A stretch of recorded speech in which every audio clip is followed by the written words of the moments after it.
Heart problem இருக்கவங்க above 30 ஆனாலே நம்மளுக்கு முட்டி கை கால்லாம் வலிக்கும். செரிமான கோளாறு இருக்கவங்க எல்லாரும் இதை சுட சுட சாப்பிடுங்க. சூப்பராக ரிசல்ட் ஹலோ, கிடைக்கும். Good evening. இன்றைக்கி நம்ம சேனலில் கடுகை வச்சு தான் மெயினான ஒரு ரெசிபி செய்ய போகிறோங்க. இது ஹெல்த்துக்கு ரொம்ப நல்லதுங்க. கடுகு டேஸ்ட்டுக்கு மட்டும்தான் போடுறது அப்படின்னு சொல்லி நம்ம நினச்சிக்கிட்டு இருக்கோம். ஆனால் அதில் பல மருத்துவ குணங்கள் இருக்குங்க. சிம்பிளாக 4 பொருளை வச்சு வாழைக்காய் கடுகு வறுவல் தாங்க ரெடி பண்ண போகிறோம். அதுக்கு உங்களுக்கு தேவையான பாத்திரம் எடுத்து வச்சுக்கோங்க. 2 ஸ்பூன் எண்ணெய் ஊற்றிக்கோங்க. எண்ணெய் நல்லா காஞ்சதும் கடுகும் உளுந்தம்பருப்பு இருக்க மாதிரி உளுந்தம்பருப்பு கம்மியாக கடுகு நிறைய எடுத்துக்கோங்க. போட்டு கடுகு நல்லா வெடிக்கணுங்க. நல்லா பொரிஞ்சு வரணும். பொரிஞ்சு வந்ததுக்கப்புறம் மீடியம் சைஸில் சின்ன வெங்காயம் கட் பண்ணி போட்டுக்கோங்க. என்கிட்ட சின்ன வெங்காயம் இல்லைங்க, தீந்துடுச்சு. அதனால் நான் பெரிய வெங்காயம் கட் பண்ணி போட்டிருக்கேன்.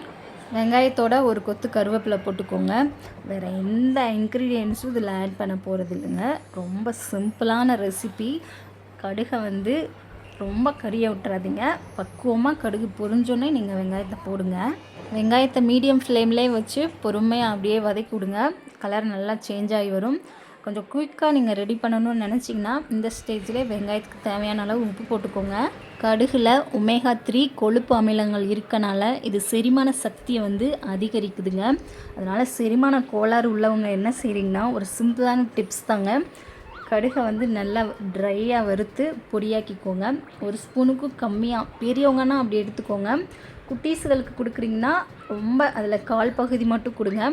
சுடு தண்ணியில் நல்ல தண்ணியை கொதிக்க வச்சதுக்கப்புறம் இந்த கடுகு பொடியை போட்டு லைட்டாக ஆற்றி ஒரு 1/2 கிளாஸ் இல்லை 1 கிளாஸ் சின்ன கிளாஸில் குடிச்சிங்கன்னா உங்கள் செரிமான கோளாறு உடனே சரியாகுங்க. தெரியாதவங்க ட்ரை பண்ணி பாருங்கள். நெக்ஸ்ட்டு மெயினாக பார்த்திங்கன்னா, ஹார்ட் ப்ராப்ளம் இருக்கவங்க கடுகு அடிக்கடி உணவில் ஏதோ ஒரு வகையில் சேர்த்து சாப்பிடுங்க. மேலும் மேலும் அந்த ப்ராப்ளம் அதிகரிக்காமல் குறைக்கிறதுக்கு இது ரொம்ப ஹெல்ப்ஃபுல்லாக இருக்கும். இந்த ரெசிபிக்கு பார்த்திங்கன்னா நான் ஒரே ஒரு வாழைக்காய் தாங்க எடுத்திருக்கேன். அதை சின்ன சின்னதாக கட் பண்ணி போட்டுக்கிறேன். நல்லா தண்ணியை எடுத்துகிட்டு போடுங்க. தேவையான அளவு தண்ணி உங்களுக்கு தேவைப்பட்டால் ஊற்றிக்கோங்க. நான் இதில் தண்ணியே ஊற்றலைங்க. தண்ணி ஊற்றாமல் தான் செய்ய போகிறேன்.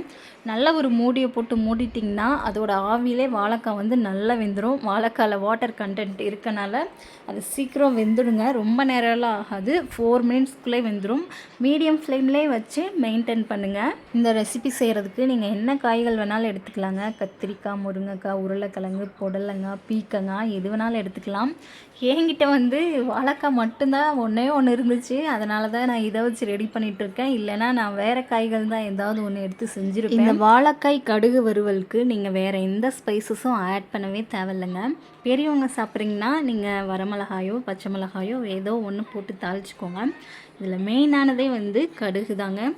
கடுகை நல்லா ஒரு ஸ்பூனுக்கும் அதிகமாக எடுத்து நீங்கள் நல்லா பொரிய விட்டாலே போதும். இதில் ஒன்று மெயினானது என்னென்னா, கடுகை நீங்கள் நல்லா மென்று சாப்பிடணும். அவசரமாக சாப்பிட்டு முழுங்கிடாதீங்க.